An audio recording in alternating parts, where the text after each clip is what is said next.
जय माता दी मित्रों, कैसे हैं आप सभी। आशा करता हूँ मित्रों आप सभी अच्छे होंगे, स्वस्थ होंगे।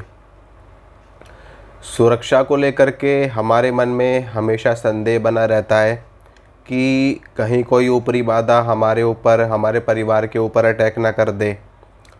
कहीं कोई बुरी सोच वाला व्यक्ति हमारे ऊपर कोई तंत्र ना कर दे, कोई चौकी ना छोड़ दे, कोई कृत्या ना छोड़ दे, कोई मारण मूठ करनी, किसी भी प्रकार का तंत्र प्रयोग हमारे ऊपर ना कर दे। तो ऐसे में अपनी सुरक्षा करना और अपने परिवार की सुरक्षा करना बहुत ही ज़्यादा ज़रूरी हो जाता है। और सुरक्षा के लिए, अपनी सुरक्षा के लिए, अपने परिवार की सुरक्षा के लिए एक बहुत ही पावरफुल चीज़ मैं आज आपको बताने वाला हूँ। ये चीज़ इतनी ज़्यादा पावरफुल है ना कि आप इसको दूसरा ब्रह्मास्त्र कह सकते हो, आप इसको दूसरा नारायणास्त्र कह सकते हो, आप इसको दूसरा रुद्रास्त्र कह सकते हो, आप इसको दूसरा पाशुपतास्त्र कह सकते हो। बहुत ही पावरफुल चीज़ है। दुर्गा सप्तशती आप सभी लोग पढ़ते हो, नवरात्रों में पढ़ी जाती है। पढ़ने वाले लोग रोज़ भी पढ़ते हैं दुर्गा सप्तशती। तो दुर्गा सप्तशती का पाठ जहाँ से प्रारंभ किया जाता है, यानी कि पाठ विधि के बाद में कवच अर्गला कीलक का नाम आप लोगों ने सुना होगा। तो इसमें जो सबसे पहला पाठ है कवच का, माँ भगवती आदि शक्ति जगदम्बा का कवच है। और इस कवच को स्वयं भगवान ब्रह्मा ने मार्कंडेय ऋषि को बताया है। भगवान ब्रह्मा ने ही मार्कंडेय ऋषि को इस कवच की महिमा बताई है। और ये कवच इतना ज़्यादा पावरफुल है कि दुनिया की कोई भी शक्ति, कोई भी बुरी पावर, कोई भी नेगेटिव शक्ति आपका नुकसान कर ही नहीं सकती। बस इसको पाठ करने की एक प्रॉपर विधि आपको पता होना चाहिए। और इस पाठ को कैसे सिद्ध किया जाता है, अगर आप इसको नियमित रूप से पाठ करते रहेंगे तो इसको सिद्ध होने में थोड़ा सा समय लगेगा। लेकिन अगर आप इसको अनुष्ठान करके इसको सिद्ध कर लेते हैं तो ये पाठ आपका जल्दी सिद्ध हो जाएगा। और उसके बाद ये आपकी पूरी तरीके से सुरक्षा करना प्रारंभ कर देगा। तो इस कवच को आपको पूरा का पूरा पढ़ना है, विनियोग से लेकर के एकदम अंत तक। ठीक है, सबसे पहले आपको विनियोग पढ़ना है। ओम अस्य श्री चंडी कवचस्य, इस प्रकार से शुरू होता है, जो कि पूरा विनियोग पढ़ना है। उसके बाद में माँ चंडिका देवी को नमस्कार, ओम नमः चंडिकाय, ये आपको पढ़ना है। उसके बाद में मार्कंडेय उवाच, यहाँ से आपको पढ़ना है। अगर आप इसको संस्कृत में नहीं पढ़ सकते, बहुत सारे लोग ऐसे हैं जिनको संस्कृत नहीं आती है, जो संस्कृत नहीं पढ़ पाते हैं, तो वो लोग हिंदी में पढ़ेंगे। ठीक है, लेकिन विनियोग आपको संस्कृत में ही करना पड़ेगा। अगर आप हिंदी में विनियोग कर सकते हैं तो अगर आप हिंदी में विनियोग कर सकते हो तो हिंदी में विनियोग कीजिए, नहीं तो विनियोग संस्कृत में आपको करना पड़ेगा। और उसके बाद में मार्कंडेय उवाच, यानी कि मार्कंडेय जी ने कहा, यहाँ से फिर आप इसको हिंदी में पढ़ सकते हैं। ओम नमः चंडिकाय आपको बोलना है। उसके बाद में नीचे मार्कंडेय जी ने कहा, यहाँ से शुरू हो जाएगा। फिर आपको पूरा ही एकदम लास्ट तक पढ़ना है।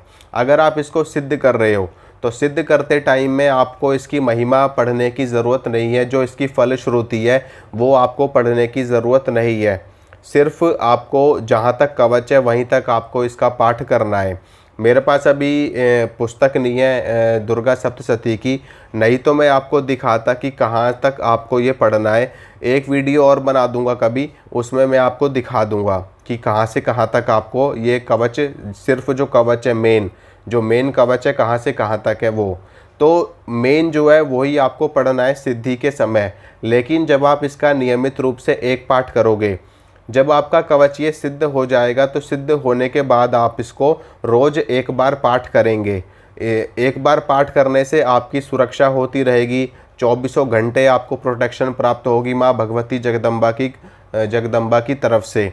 और अगर आप इस कवच से अपने परिवार की सुरक्षा करना चाहते हैं या आप अन्य किसी व्यक्ति की सुरक्षा करना चाहते हैं, तो आपको क्या करना है कि इस कवच को भोजपत्र के ऊपर आपको लाल रंग की स्याही से लिख देना है या फिर अष्टगंध की स्याही से।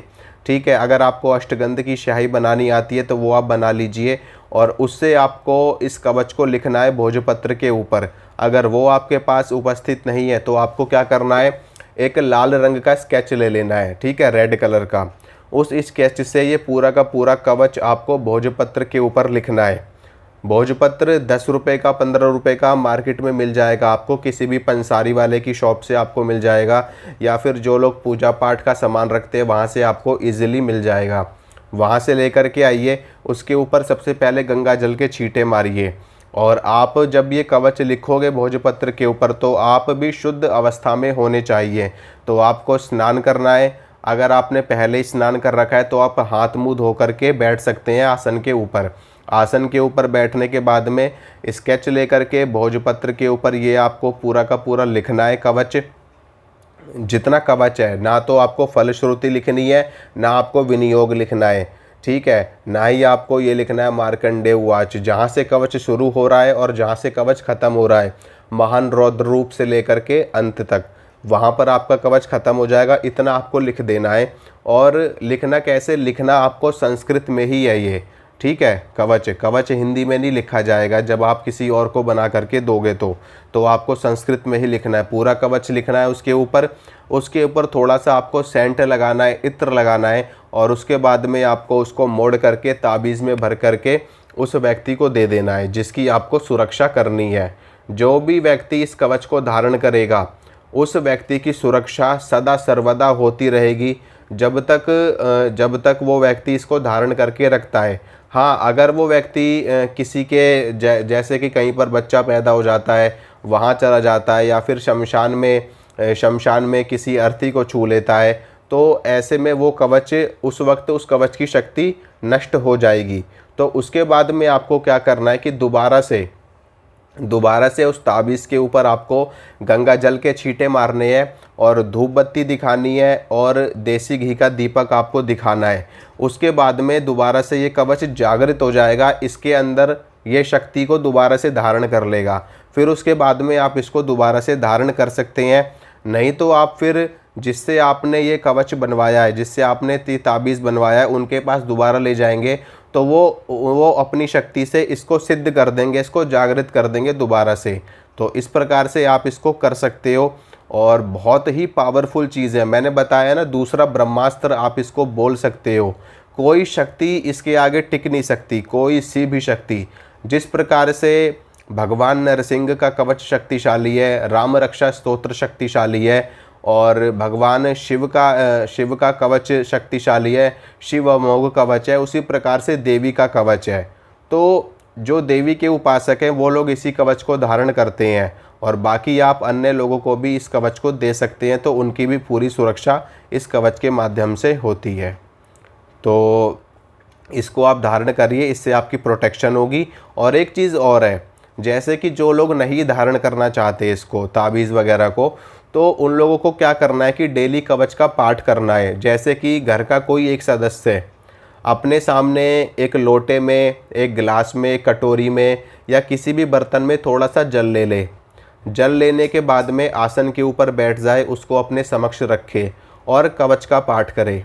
कवच का पाठ करने के बाद में उस जल में फूंक मारे। फूंक मारने के बाद में घर के सभी सदस्य उस जल को ग्रहण करें, तो उनको सुरक्षा प्राप्त होगी कवच के पाठ से।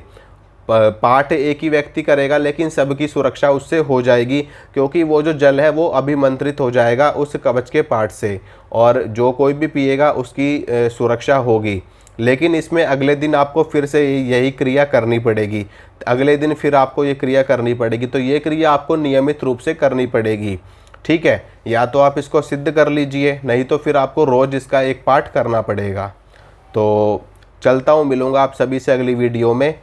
जय माता रानी की।